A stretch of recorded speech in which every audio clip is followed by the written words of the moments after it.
And then I'm going to spend a little bit of time asking Othello about his background, what leads him to today, and then I'll get out of the way and he'll tell you a little bit about the story of 75 North. And it's kind of fun for me because I have been hearing this for like 5 years. And so when there was nothing here, when there was grass here, I don't even know if they had torn down the old buildings yet. I don't remember but I had seen renderings. And last week, by accident, because the restaurant we were going to was closed, we came through and had really good Memphis barbecue at Fat Shack. Yeah, my husband and I found it, so it's right up the road. And then there's a Zesto's just a little further down, which was not a good find for us because it's good. Anyway, and we just drove through, and I don't know if I share this. We saw kids playing. We saw moms and dads sitting in the front yard, exactly the things you talked about that was going to happen here. And I said, oh my gosh, the vision is becoming a reality. And so so the pains of when the vision is becoming a reality are different than the challenges when it isn't a reality, if that makes sense. So, right.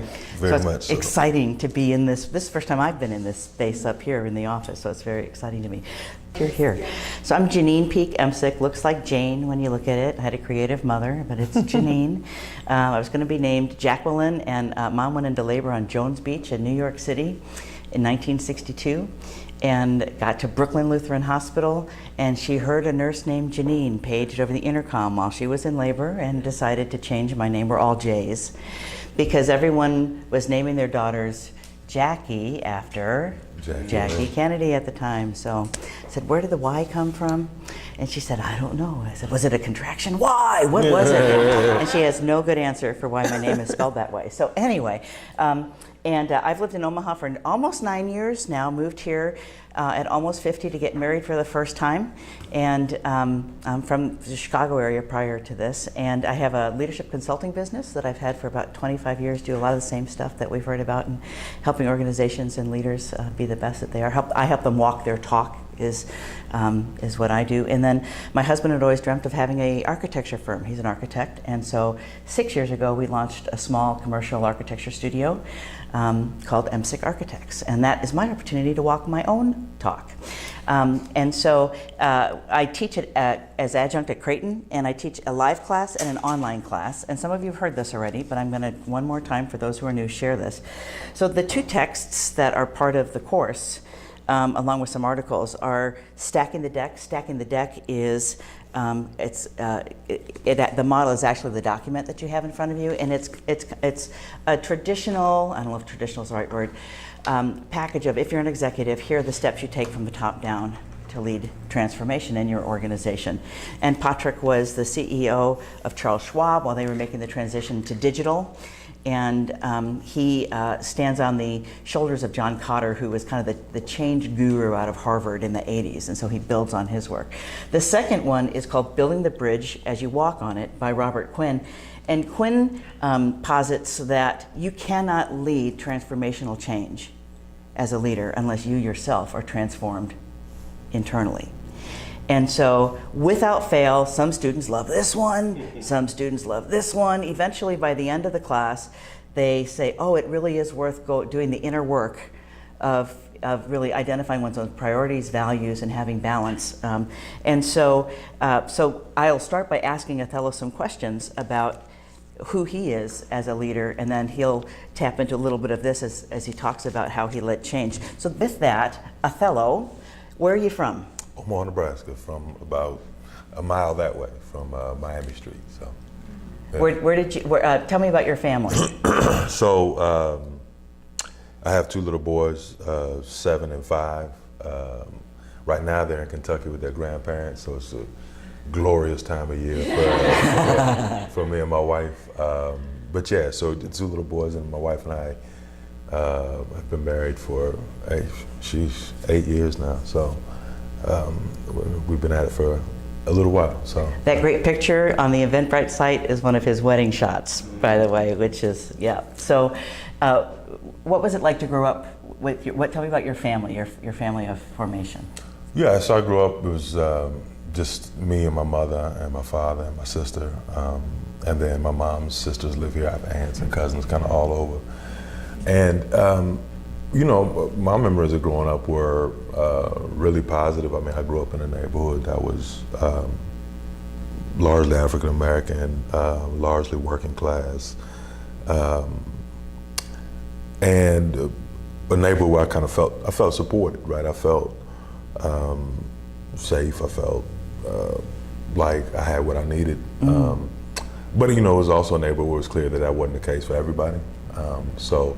But you know, I really had a great childhood. I mean, all my memories growing up are around Lake Street and Miami Street and Fontenelle Boulevard and riding my bike up and down the boulevard and going to Fontenelle Park. And so, you know, I really enjoyed that time just because it felt different now. I wouldn't let my kids ride their bike 2 blocks away from me now. You know what I mean? And I don't know why, but I mean, it just feels different. And but it felt like a great childhood for me. Your mom and your dad, I think they both worked, is that right? Yeah, so my mom worked for 30 years for the phone company, and my dad was blind, so he worked in sales for a while, for most of his career, and he lost his vision when he was a little younger than I am now, and was on disability until he passed in '01. Wow. So you were a local sports hero, yes? It's a strong word. You know, talk about athletics. You know, athletics were always kind of like a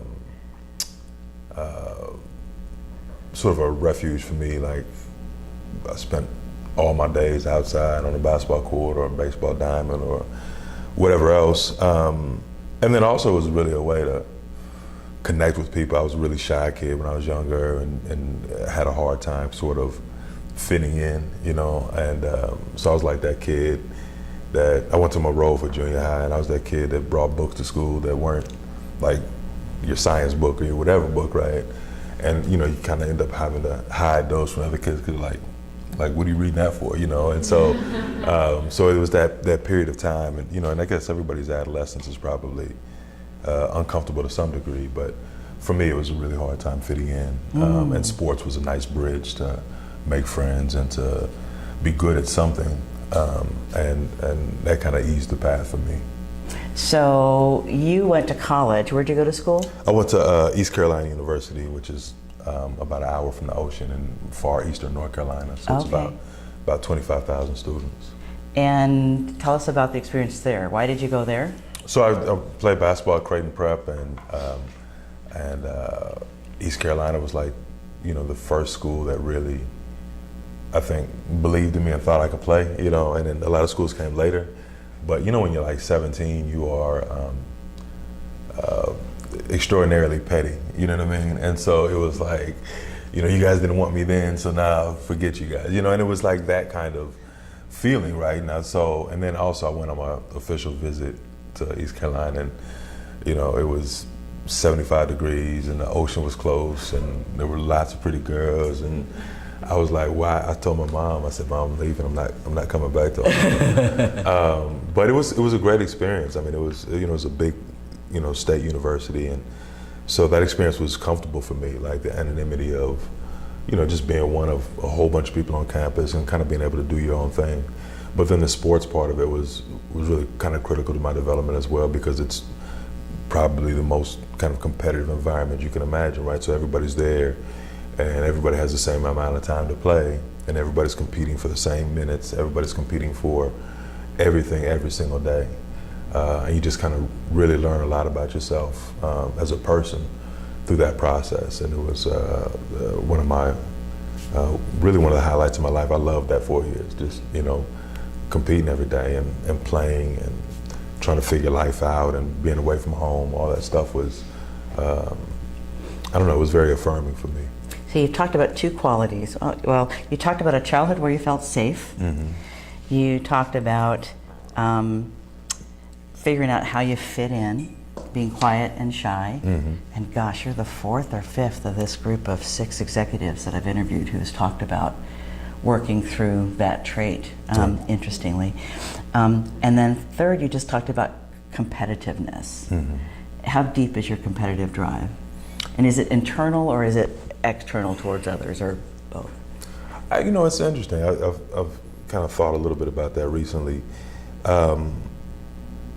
And you don't, I don't think you're, I mean, I don't think I'm aware of it until something sort of stokes that, right? Like, so you'll go, and I travel a lot for my job just to see other places that are doing community development.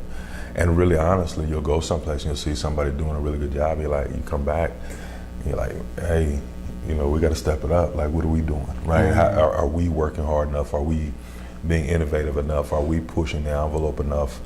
Or are we happy? Are we complacent? Are we feeling good about ourselves, right? So you're constantly having that conversation, but I don't think you recognize that until something kind of, for me at least, stokes that fire where you're just like, you know, you go somewhere, you see something really cool, you're like, damn, I gotta step it up. And like, so there's that feeling. And then just personally, I'm a pretty competitive person. I like to think that, you know, I explore that in appropriate context though, you know, so if we're playing pickup basketball or golf or something like that, I'm trying to beat you, but you know, but I like to think I keep it in check. I hope I'm not a compete-a-maniac, if that's the word. So you went to law school, right? Mm-hmm. So. And where'd you go to law school? North Carolina Central. It's in Durham, North Carolina. Okay. And you ended up in Atlanta? Mm-hmm. And why'd you end up in Atlanta? You know, it was kind of a continuation of like growing up here. So I think that for a lot of people, and I think this is still true of this city, if you grow up here, it's very easy to get caught in this, that this is the entire world, right? And that everybody that lives here, that everybody else thinks like everybody that lives here, right? So the first time I left home, which was when I was 18, very quickly realized like the world is a very diverse, very complex place. And so that was the first thing that made me say, I want to leave here and see something else. And so I went to rural North Carolina, which was something very different from here. Then I moved to the Raleigh-Durham area, which is roughly the same size, a little bit bigger than here in terms of the metro area. And I had a great experience there, but there was always this thing like, okay, I want to go to a big city. I don't like cold weather, so I was like, it's got to be in the Southeast. I said I don't like cold weather and I'm back home, but so, and at the time, and still I think for a lot of African Americans, like Atlanta is this sort of mecca of, you know, Black excellence, and there's just, you know, it's a really life-changing experience to be surrounded by that. Like I'd go to court, and literally everybody in the courthouse, and in the courtroom I was in would be a person of color. And like if you grew up here, like it's hard to quantify how different of an experience that is. So. Would you like to wheel in a chair from the other room? You're absolutely. Pardon? Yeah. Hey guys, sorry we're late. You're good. You're good. So yeah, so like in Atlanta, I just felt like that place where you sort of went to kind of prove yourself. You know, it's a big place, and I wanted to sort of, you know, kind of test myself against, you know, a real live market, you know, that felt competitive and dynamic. And so, yeah, I graduated in May, and the next week I moved to Atlanta. I just picked everything up and left. So. And that's where you met Tulani, your wife? Yeah, first day of bar review class. So I always tell her, you know, I sit in the front row every time I do anything. First of all, I was like, I'm only taking the bar one time. So I got there and I sat in the front row, and she sat right next to me the next day. She graduated from law school on the first day of bar class, and so she came the next day, and she went to law school in Philadelphia. And so she sat down right next to me, and I always tell her, like, you know, sat down next to me to look off my paper, to cheat off my paper, because like, you knew I had it, you know. So, and she's like, that's obviously not true. But yeah, so that was, I met her, I hadn't been in Atlanta a week before I met her. So you're practicing law, you passed the bar, you're practicing law in Atlanta, and have your own practice, if I'm not mistaken, right? Othello Meadows Law. And what happens? You know, so for the entire time I was gone from Omaha for about almost 16 years. So the entire time I'm away from Omaha, the only time I come home is Thanksgiving, Christmas, you know, and just, you know, see my mother, you know, and see my father. And, so you don't really get a good sense of what's going on in the city when you come twice a year, you know. But the entire time I was away, I kind of had this sort of nagging feeling that I was supposed to be doing something else that was I don't know, either more meaningful or more impactful or just different. And so, it's one of those things where you try and push that out of your mind. You're like, whatever, but it's really like this voice in the back of your head that just was relentless. And so a friend of mine, Creighton grad, he was running for Congress, and we were just talking. I was just kind of telling him, like, I feel unsettled. I feel like I'm not necessarily in the right place, doing the right thing. And so he was like, well, if I hear about anything, I'll let you know. And I was like, I'm not coming back to Omaha, like, I don't know what you're gonna hear out there that's gonna affect me. But anyway, literally a week later, I was on vacation with Tulani. We're on a beach, and I made a mistake of answering my phone, and so my wife was mad at me. And so anyway, it was a guy named Jim Ash, and there was this opportunity to come back home and run this short-term kind of consulting project here on the north side around voter registration. And it sounded amazing to me. It was 4 months. It was like short-term. I felt like, okay, this could be a little bit of a sabbatical. I could figure out if I really wanted to keep doing this or if I wanted to go in a different direction. So I told my law partner, I said, look, I'm going away for 4 months. I said, can you handle my caseload? He said, can I keep the money? I said, yeah. And so that was it. Like about 2 weeks after that call, I was sleeping on my mother's couch in Omaha, Nebraska. So it was a strange turn of events. And what happened then? Why are you still here? Something happened after that. So I ran this voter registration project right before the '08 election, and it was just life-changing, man. I mean, it was a lot of the stuff you talk about, like, trying to be innovative in the way that you do something that people have been trying to do for a really long time. Working in communities and trying to reach people in a different way than anybody had, tried to really engage them. And so we set out with this super ambitious goal, and we had like this staff of people from the community, and it was amazing. It was like just life-changing.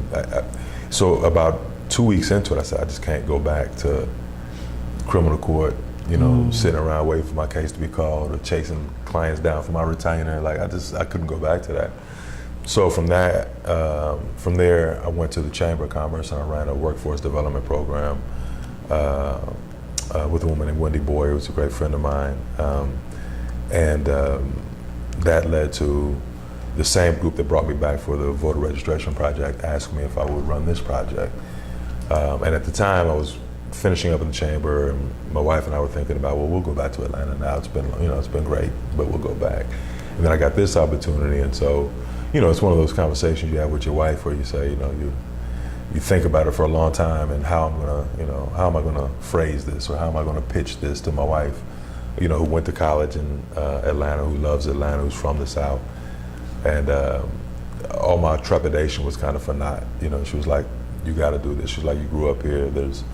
I don't know when somebody else is going to ask you to do something like this in the neighborhood you grew up in. So, what's it like to get a phone call from the Buffett family and say, hey, Othello, we're going to tap you on the shoulder to do something that is aligned with what is nudging you in your gut? At first, I didn't really understand like the significance of it. I had been away from here for so long that, you see Warren Buffett on TV, but you don't know his family, you know what I mean? You don't know like about his daughters, you don't know about Susie, you don't know about those things if you don't live here mostly. And so when I left, I was young, and so there was no real reason for me to know about any of that.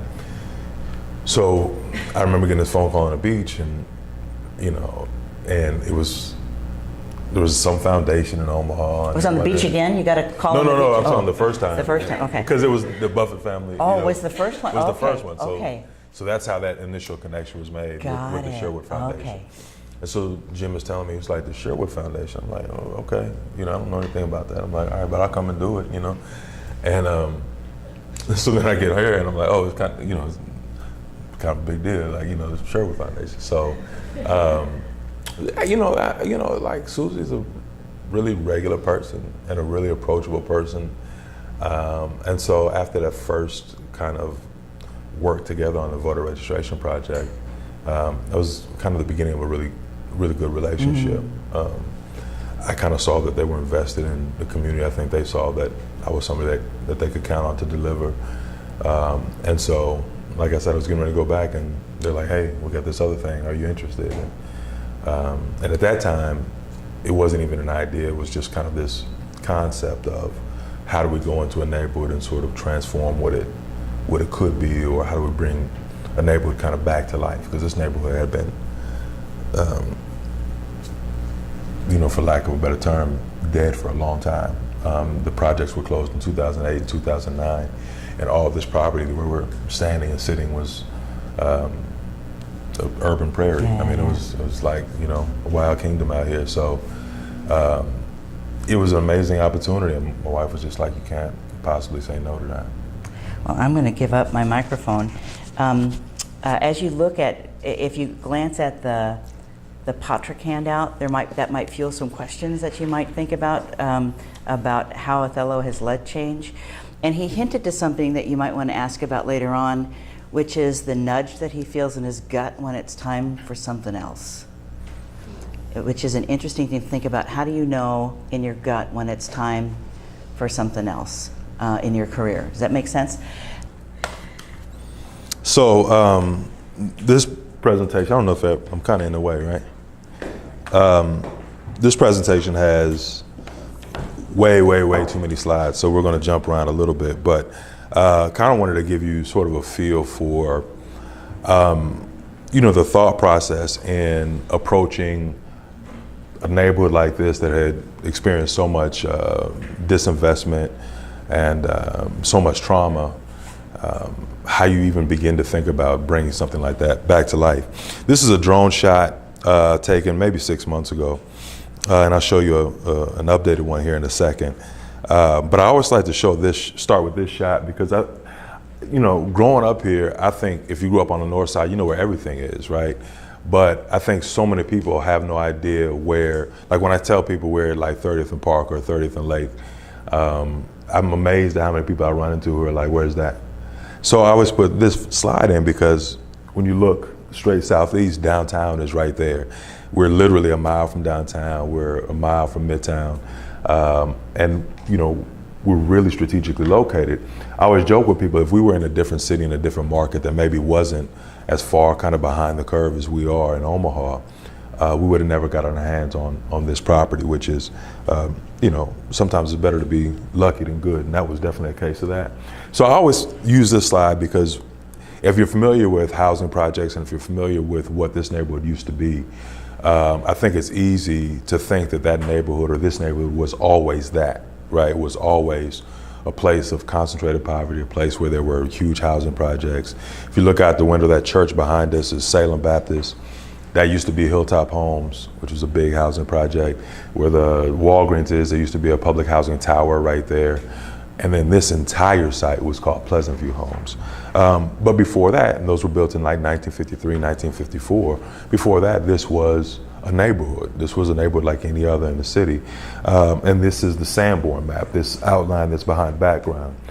That's what the neighborhood, that's what the blocks look like before the freeway went in, which is who we're named after, which is right about 2 blocks east of here, and before the projects went in. So I always like to remind people of that because I think people sometimes view a place as static and as having always been a place of trauma and despair.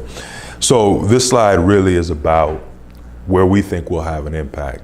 Does anybody have any idea why? So that target area we're right in the middle of that target area. We own about 90% of the land within that yellow circle. Does anybody have any idea why our area of impact is kind of off center? Is the North Freeway? North Freeway, right? And so one of the things that's most fascinating to me is this concept that change and innovation or positive community impacts don't jump freeways. It's a very well-studied phenomenon, but things that you do on one side of a freeway, especially one that went in like this did through eminent domain in the early 80s, these things, it's almost as if there is an invisible wall that's comes straight up from the freeway that prevents whatever it is you're doing here from crossing the freeway. So that's why we think the impact that we'll have will spread to the west, maybe as far as 36th Street and Bedford and then Cumming Street to the south. And you guys, please stop me at any time if you have questions or you don't understand anything. This is an aerial from 1993. Salem Baptist up there at the top of the screen had just been built. And then below here, and I know I'm blocking, I don't know if I can dodge at all, but, right. But if you look at this area here, these are 30 barrack-style housing projects that were on that side of the street and where we're sitting right now. We're sitting roughly right here as we speak. So that's what the neighborhood looked like. One of the things that I always like to point out is if you look at the spine of the freeway, right, on either side of the freeway, and you look at how much disinvestment took place. We bought these two blocks, this block and this block.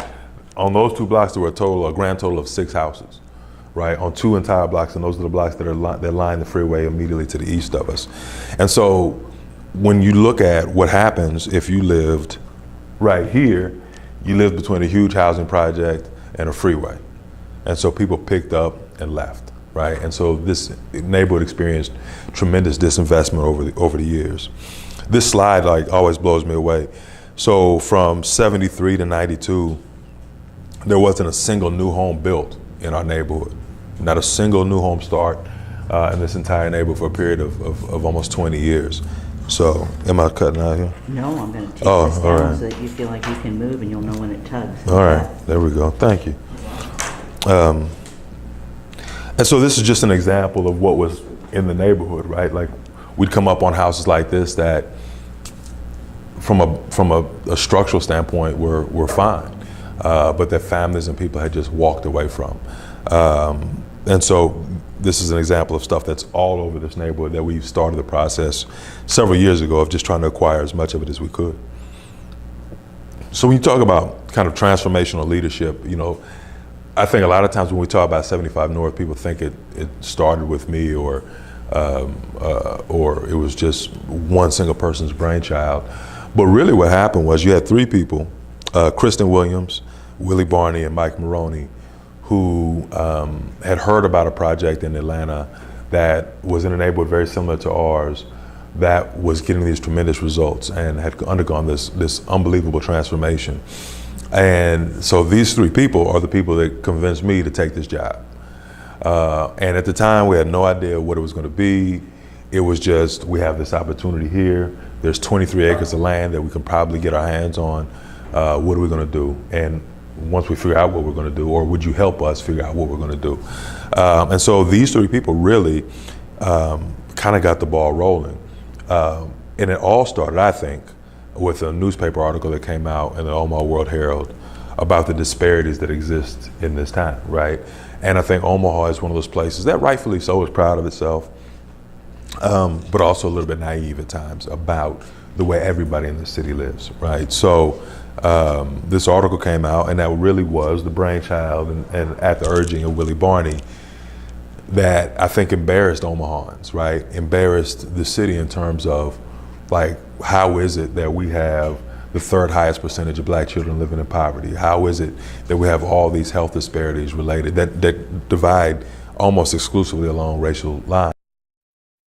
Once that happened, it started to create the interest and the momentum that would allow something like 75 North to take place. So, Yeah. about what year was that when that article came out? It was like 2009 or 10, and it was called Omaha in Black and White. And it was a series that the World Herald ran, which was, I think, some really good reporting. So, I hate mission statements, and I mean, I know Janine is a business professor, so maybe that's like sacrilege to her. But my board makes me have one, right? So I said I want it to be simple. I want it to be really easy to understand. And our mission statement is really just about turning this neighborhood into a neighborhood that was probably much like where all of us grew up, right? A place that was safe and active, where families are healthy and children learn. Those things are things that I think most of us probably here take for granted in terms of how our children grow up, or how we grew up, or how our families grew up. And so I think it's powerful to say you can't take those things for granted. you can't assume that everybody else has those experiences or everybody else's children grow up with those advantages. So when we look at Highlander, which is the neighborhood we're in now, that's our goal, is to create a safe and active, healthy community. Does this align with like your personal mission?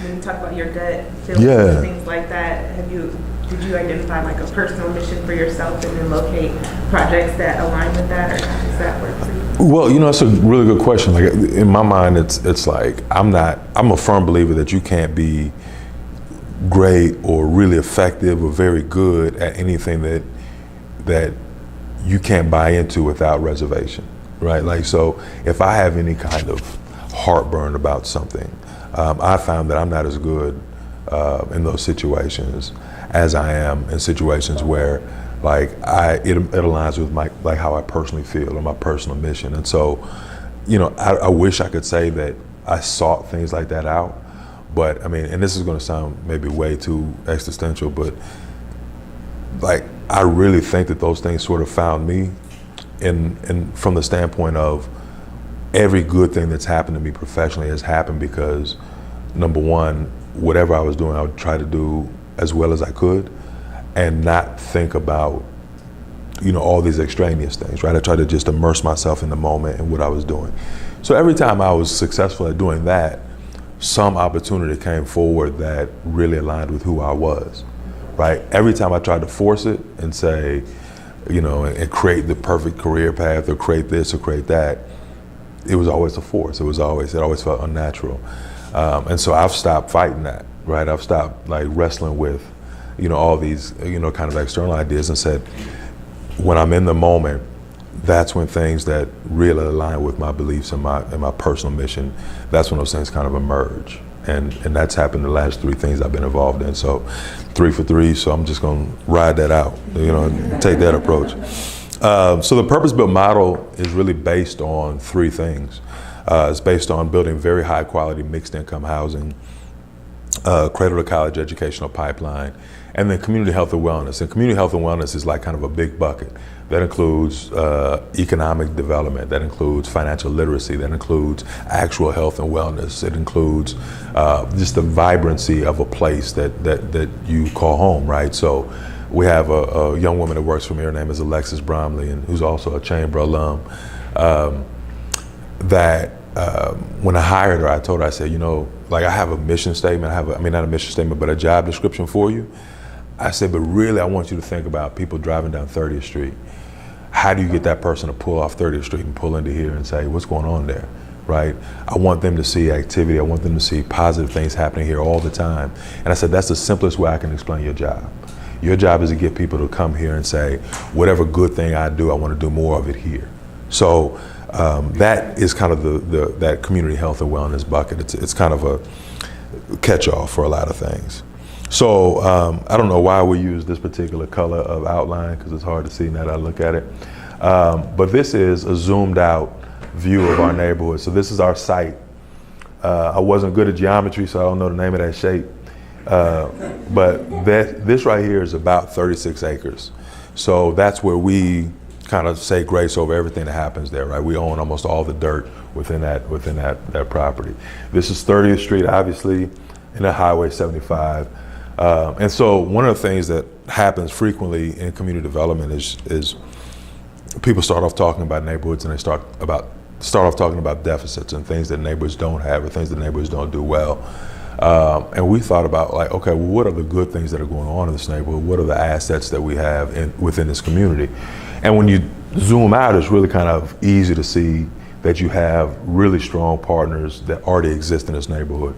So Charles Drew Health Center, which is right there, which is a federally qualified low-income healthcare center, just does tremendous work in the community regarding or surrounding everything from, you can do whatever kind of primary care, you can get whatever kind of primary care you need right there across the street in this neighborhood at a rate that you can afford, whether you're insured or uninsured.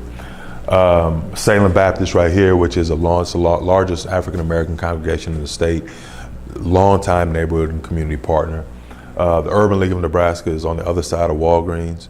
And so do everything from job training to youth development programs to family sufficiency programs, all right here in this neighborhood. And then our partner school, so that's the school that we work with is right down the street. You can't quite see it. It's Howard Kennedy Elementary School. So, you know, when you look at what exists in this neighborhood, there's a lot to build off, not the least of which is raw land, right? We own a lot of land within this neighborhood that allows us to kind of prevent a couple of things from happening. One is gentrification. So when we started buying property in this neighborhood, we bought everything we could possibly buy, right?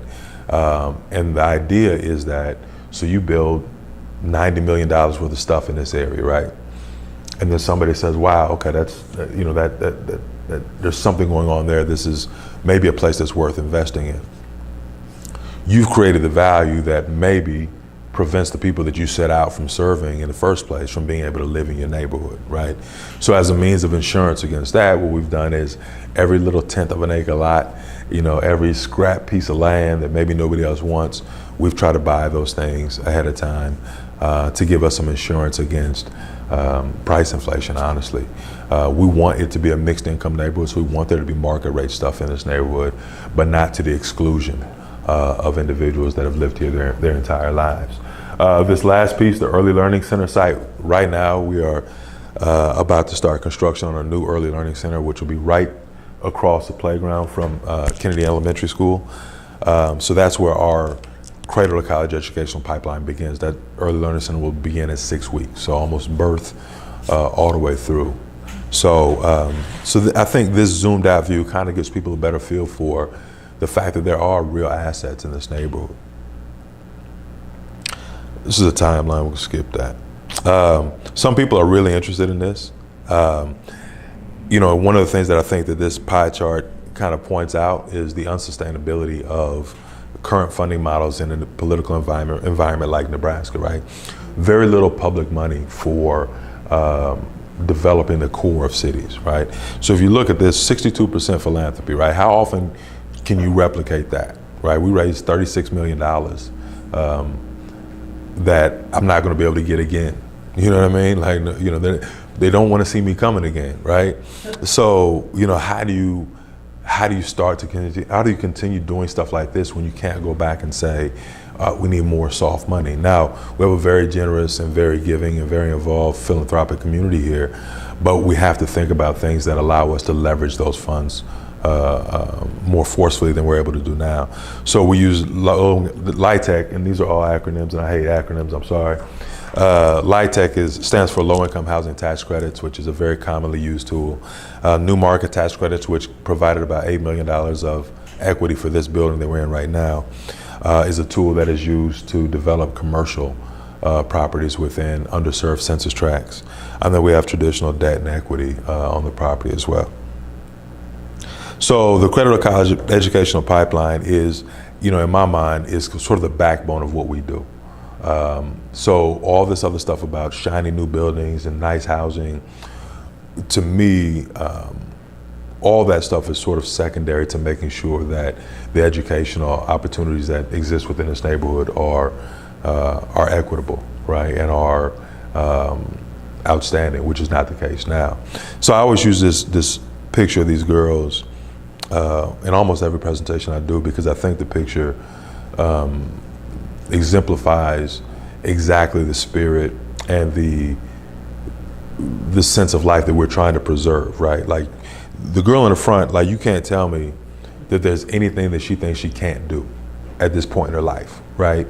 And so I look at our job as being there to help ensure that she never loses that look, right? She never loses that feeling of, I can do whatever it is I want to do in this world. And so when I think about meetings we have with contractors, when I think about other stuff that happens on site, this is kind of a grounding piece for us, right? Because this is actually the reason that we're here in the first place. When we started, Howard Kennedy Elementary School was in the bottom 5 schools in the state from an academic performance standpoint. You know, the only schools that are outperformed were on Native American reservations. And that had been going on for 20, 25 years. So purpose-built has a really long history.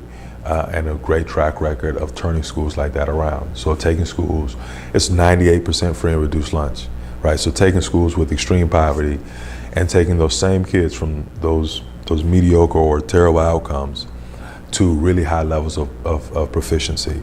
And so we partnered with them, completely revamped how Howard Kennedy works, and we're now getting ready to start our third year of this kind of revamped Howard Kennedy Elementary School, which is unquestionably the hardest part of my job has been the public education piece of it. It Can you is. talk about that process and some Sure. of the resistance that you experienced in that? Yeah.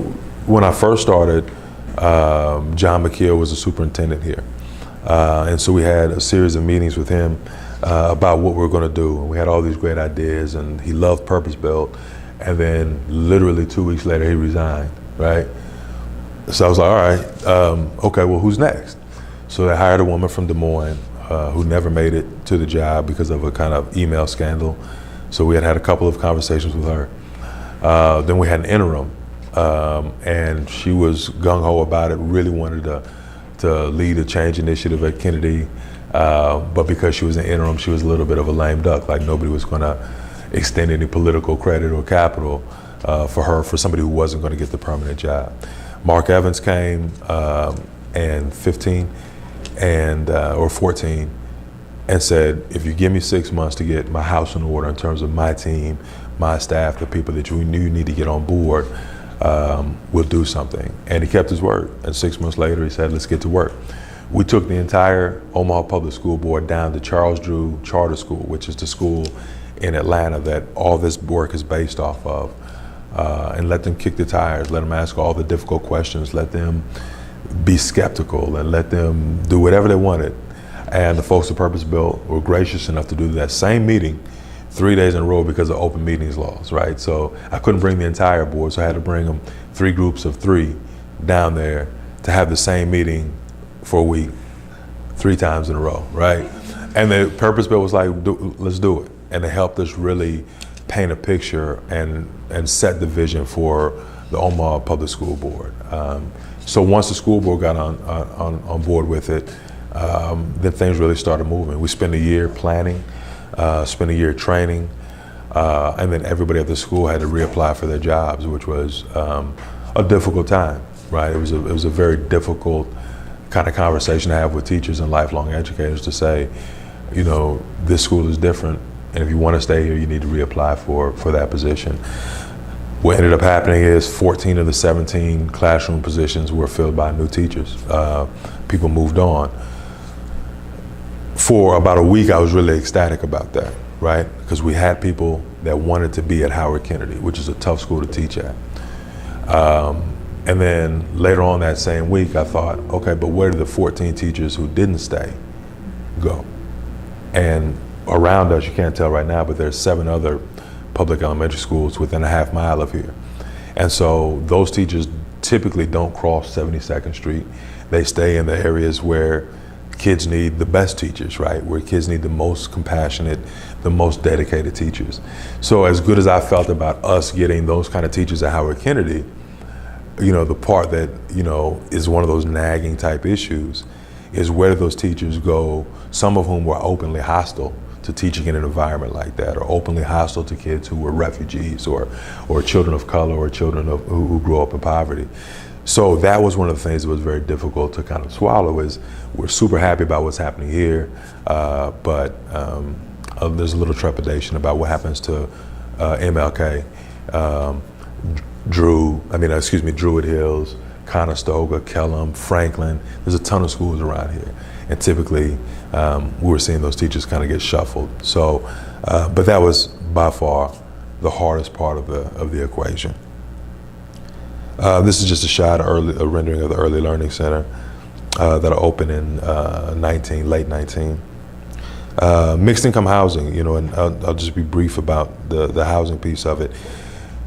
The rationale behind mixed income housing is that if we build this new housing and then we put desperately poor people back in this housing exclusively, all we've done is kind of given the projects a facelift, right? So the idea is that there's all this data that says that if you have economically diverse neighborhoods those neighborhoods over the long term are far more stable and change is more durable in those places.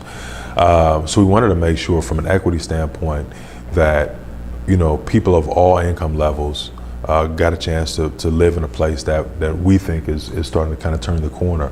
So our breakdown in this first phase, so to the south and east of us, there's 101 units of housing, right, on both sides of the street. 39 of those are market rate, meaning we'll charge whatever the market will bear for those. And then 31 are reserved for families below 50% of AMI, and 31 are reserved for families below 60% of AMI. And so that equation always gets me the question of, why would somebody who could afford a market rate apartment live next to somebody in a subsidized apartment? Which on its face sounds like a good question, but when you think about anybody who lives east of 72nd Street, you already live in a mixed income neighborhood, whether you know it or not, right? The idea that that anything, especially east of 72nd Street, is all one thing or another, just doesn't make much sense. So when you kind of break it down to people like that, they're like, oh, you know what, that makes sense. The other thing is, if you live 196th and Harrison, right, you might not be our target market, right? You know, you might not be interested in being at 30th and Burdett or 30th and Parker, right, which is okay. And so we're just trying to stay in our lane for people that want to live in a diverse environment, that want to live in the city. Othello, Yeah. are you renting to people with criminal histories? We're not. Well, I'll say this. There's a lag period that has to be complied with before somebody with a felony, before somebody with a felony can move in. So if you've committed a felony within the last 5 years, you're ineligible to live here. And then there's also a work requirement, which everybody here works, is disabled, or is elderly. So these are just other shots of some of our housing types. Last thing I'll say about the housing is that, you know, one of the things we wanted to make sure is that, you know, we built stuff that was really high quality. In Northeast Omaha, if you are a renter, chances are you live in a substandard product. You may live in a house that has really high levels of lead or asbestos. You may live in a house that contributes to the development of asthma in children. So there's all these things that we see in Northeast Omaha that don't exist in other parts of the city that we wanted to address. And part of that was addressed really easily through the fact that, or really kind of confirmed through the fact that when we open these up and we put a sign out that said for lease, we're 100% leased, you know, and that happened almost overnight, just because people really were hungry for a higher quality product that didn't force them to leave the neighborhood that they grew up in or that they love. So I'll stop there and answer any questions. I don't know how much time you have. We've got Okay. another little over 20 minutes. I want to make sure before we stop Yeah. that you talk about why you have confidence in the purpose-built model. Yeah. Because there's statistics coming out of Atlanta that show us that this model works. Yeah. You know, people in Omaha, and in myself also, I mean, you know, I'm a really big advocate for finding people who've done things that you've done that you want to do, right? Like, if I want to turn a neighborhood around, I don't want to just spitball it, right? Like, who can I talk to that's had some success in that? Our co-developer, so Brenshaw, has worked on the south side of Chicago in former public housing project sites for a really long time. So I wanted a developer that had experience with that.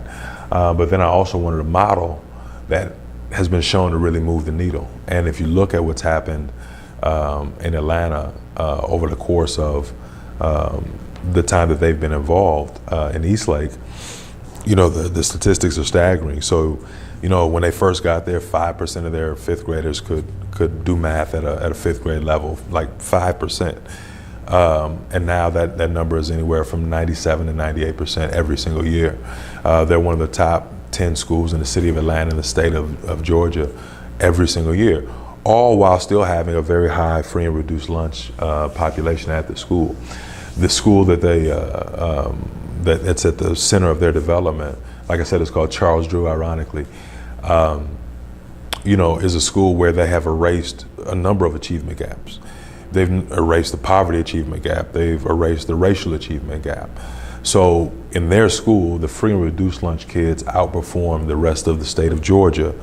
The rest of the state of Georgia's non-free and reduced lunch kids. So, one of the things that was very difficult about this process was, so I go and I see a school like that where they're taking kids, there's no like importing, like kids from two parent stable households. They took kids from the most desperate situations and proved that those kids could achieve at the highest levels.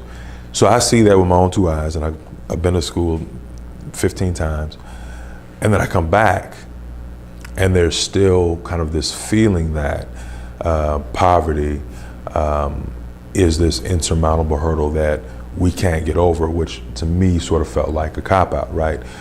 You may not be able to get over it in the way that we've approached it before, but if you're willing to be innovative and you're willing to think differently about the issue, it was hard to come back here and hear people act as if it was, this insurmountable obstacle. I'm like, I just saw it, right? I just saw kids who live in the projects or lived in the projects outperforming kids who live in Buckhead and Midtown Atlanta.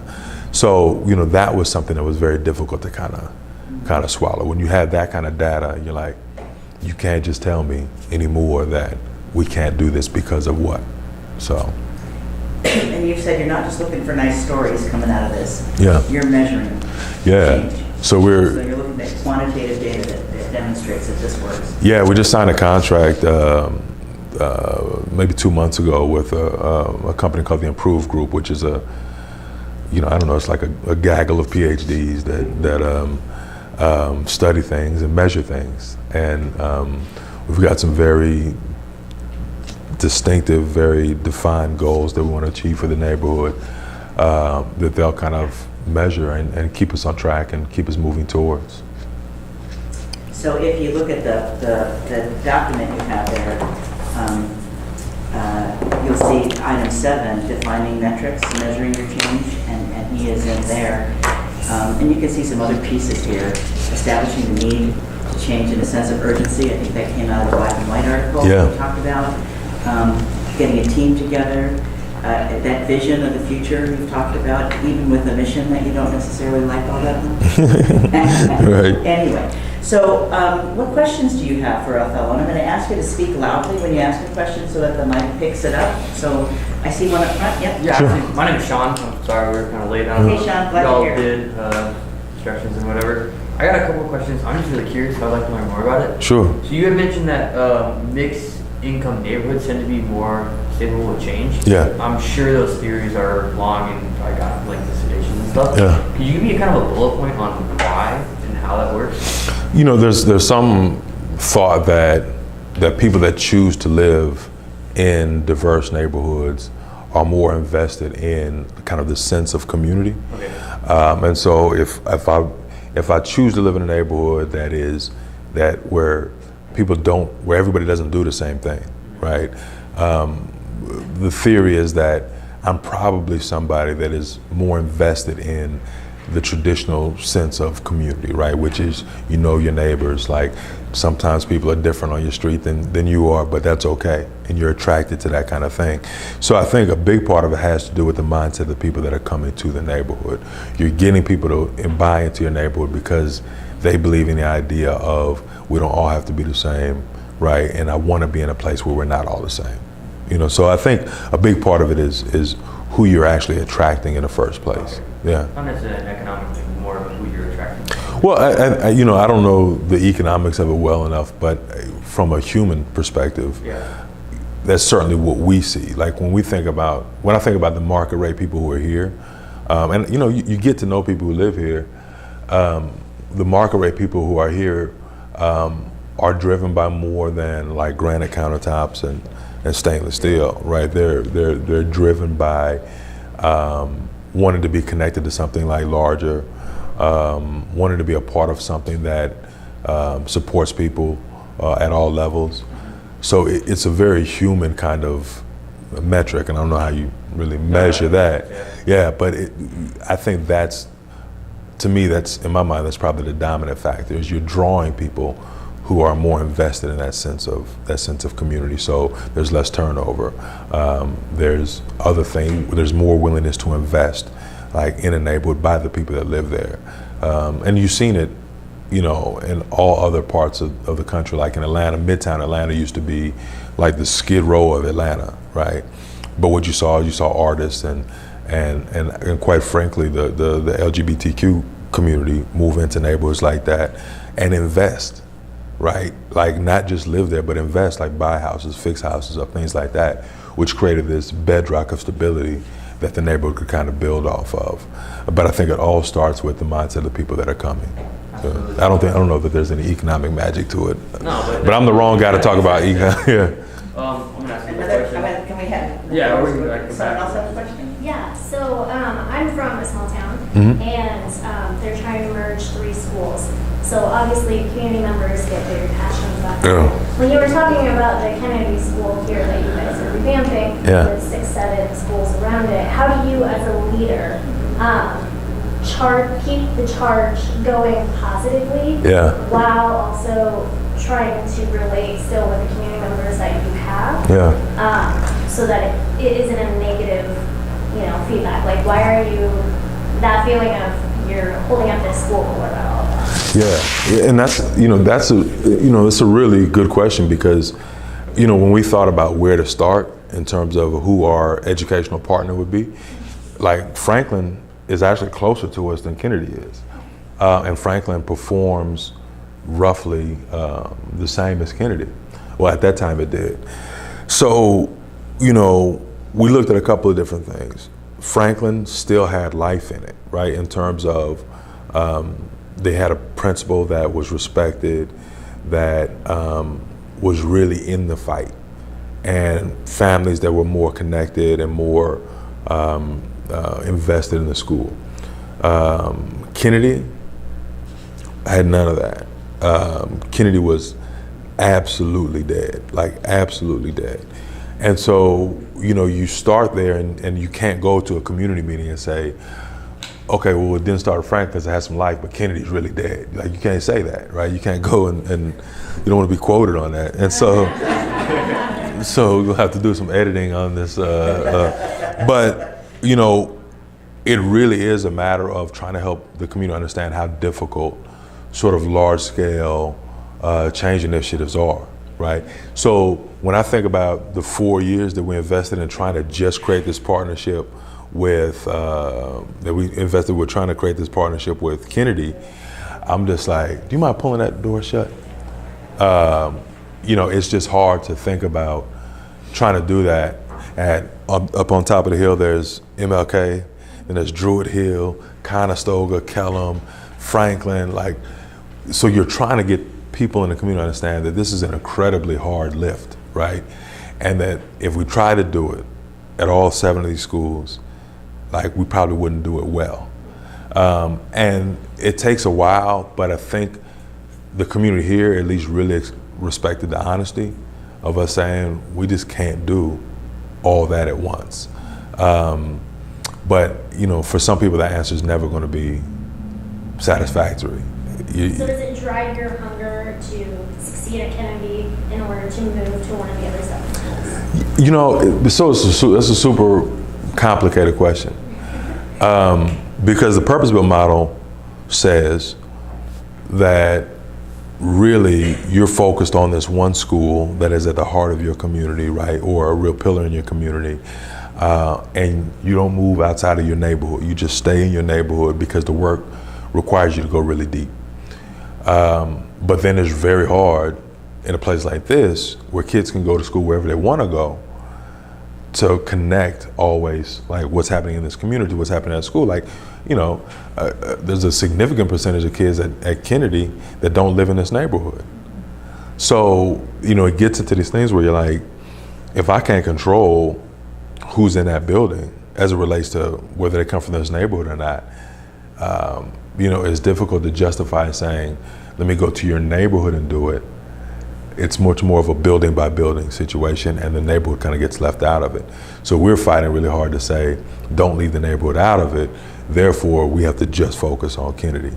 But again, that's not always a very satisfactory answer for people, especially if your kid goes to school that's failing. Right. And some of that is because in the purpose-built model, it's a charter school. Mm-hmm. And the Buffetts believe strongly in public education. Yeah, And so this model's a little bit different. yeah, In investing in a public school Yeah. here in a context where you can pick whatever school you want. So that you Yeah. don't have as much control. yeah, and the charter schools are public as well.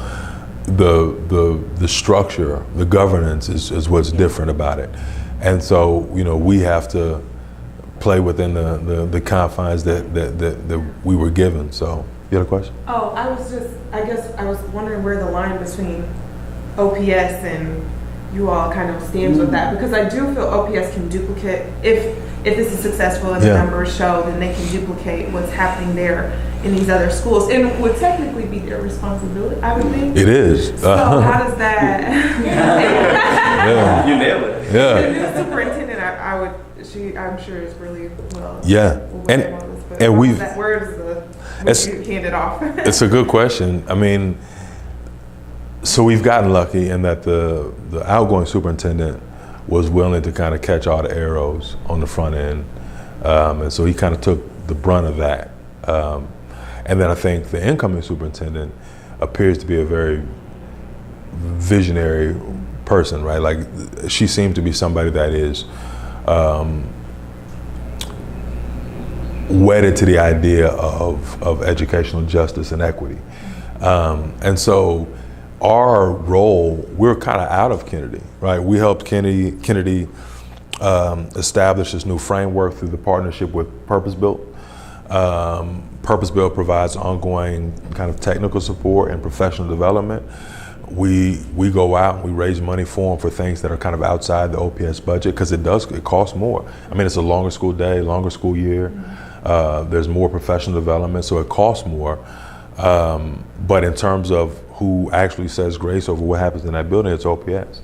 And so you have to have trust that your partner is not going to implement something in name only, but implement something with fidelity and really buy in and dig down deep to get the results that we want to see happen at Kennedy. Because the results that happen at Drew in Atlanta, you can't really understand that story without understanding where those kids came from and that they look exactly like our kids, Good question? When you think about maybe who Kennedy was before, the way they thought, or even some of these other schools that you're not involved in yet, what would be the biggest difference with the purpose-built model and how they approach the mindset around educating kids? Yeah. And then, so what would you say is that maybe the change agent of how you help teach or inspire this new model and new mindset of how to teach? What can you give me a little? So I think the mindset at Drew is one of really heightened expectations, and the expectations piece of it is a little bit of a loaded question or a loaded theory, but the idea of heightened belief in children of color and children in poverty is sort of one of these things that you have to be actively recruiting for, and you have to be trying to cultivate if you're able to cultivate. Like some people would argue that if you come to a job and you have lowered belief in a particular demographic, there's probably no walking that back, right? That's who you are, and that's just not going to work in that scenario. So when we look at putting leadership in place at Kennedy that has that heightened belief in children of color and children in poverty, that the hope is that he or she, in this case it's a he, hires staff that shares that belief, right? And that heightened belief in these children's abilities. It was very, very clear at the outset that there were people in that building that had very, very low levels of belief in the abilities of the children in that building. So you're just like, that's just not gonna work. So to me, if you look at, and you're a former teacher, the things that are gonna drive change there, first and foremost is, who are the people standing in front of those children every single day? And so it's about talent recruitment and retention. It's about leadership in that building. And if your leadership doesn't exhibit that high level of belief in those children, then that trickles down to the staff. And I think it's really hard to unring that bell once it's been struck. So, Have time for one more question? sure. I'm just curious, from the time you got that call on the beach through all of this progress and now to defining those metrics for future success, throughout all of that, what's the biggest lesson that you've learned? You know, it's a lesson that I think I'm always I think I learned it, but it's one of those lessons I think you have to be continually reinforcing and sort of giving yourself pep talks about, right? So for me, I've been in countless situations where I didn't trust myself enough to dig my heels in about a particular issue, or to be unrelenting about a particular issue. And the worst feeling is when the thing that you knew was going to happen, right, that's negative, happens, and you knew it was going to happen, and you didn't have the guts, like, to say, we've got to stop this here, we're not going to do this, right? And so, but it takes constant mindfulness about, like, your proclivity to want, like, sort of the easier path, right? And so, like, nobody wants conflict, nobody wants to have to always be the guy that you know, is saying, no, we're not doing that. But I had enough experiences where I knew that I was right about something, right? But then the next step is, do you have the confidence? Do you have the courage to say, I'm just not going there. I'm not going to relent on this point, right? And so, because if you say, I told you so, after the fact, you're a coward, right? Because you could have said, I told you so before it happened, right? So, you know, I didn't want to be, and I really have worked hard on trying not to be that person who wants to play armchair quarterback, right? But is willing to sort of take those stands as they come. And you don't do it on everything, but you know, and I think your gut tells you, you know, what issues are worth really putting a stake in the ground about. So that's probably the biggest thing. The other thing is, like, you know, in building a team, like, you know, I just try and hire the smartest people I can find, regardless of, like, whether their resume checks every box for whatever the posted job is. And then giving those people the freedom to question you, to push you, to come up with new ideas and really innovate. So I'm a huge believer in just trying to find smart, dedicated, passionate people, and then letting them be smart, dedicated, and passionate, you know? So those are probably the two things that, and if you ask me next month, they'd probably be two different things, but as I stand here right now, those are the things that I try and stay mindful of. So as we close,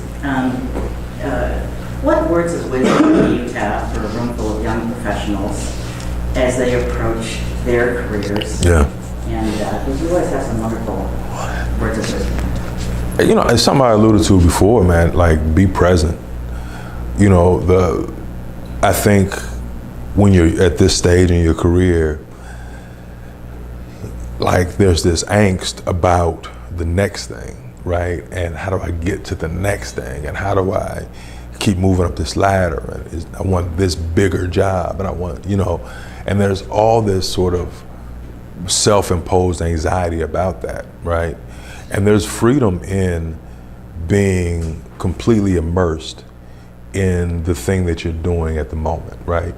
And like I said before, for me, what that's led to is, number one, me doing a much better job at whatever that thing was that I'm immersed in. And then, again, not to get, like, too hippie-ish, but, like, the universe sort of showing you things or bringing opportunities to you that you had. If you would have told me when I was 18 or when I first moved to Atlanta that I'd ever be back in Omaha, Nebraska, right? That was obviously, in my mind, the most unlikely outcome of all. I would have had a better chance of saying I was going to be on the moon or somewhere. But, you know, the things that the universe or that the world will bring to you as a result of being in the moment and doing the absolute best job you can do at the thing that you're engaged in right now are things that you, like, couldn't have foreseen. And once I got kind of comfortable with that, because it feels like if you're not looking down the road, you're kind of asleep at the wheel. And I think it's the opposite. I think if you're always looking down the road, you're not paying attention to the thing that you're engaged in right now, and you're not doing a good enough job to distinguish yourself in that thing for somebody else to say, wow, I want that person on my team. I gotta have that person. And people are always watching. People are always noticing, what it is you're doing. Like 2 of our other employees, so there's only 4 of us. So I'm a Chamber alum. Sidney Franklin is a Chamber alum. Alexis Brown, is a Chamber alum as well. I didn't post for their positions. Like, you never know who's watching. I would see them doing things in the community. I'd see them working, and I was like, they're outstanding, right? And so it kind of reaffirmed my thought process, which is do what you're doing well right in the moment. And the other stuff, will come to you in ways and from places that you never had any idea were even out there. So. Well, would you join me in thanking Othello? Oh. I'm so glad you came back. Oh. Thank you, sir. That's good to see you. I'm glad to do it anything. Yeah. Thank you. Sure, absolutely.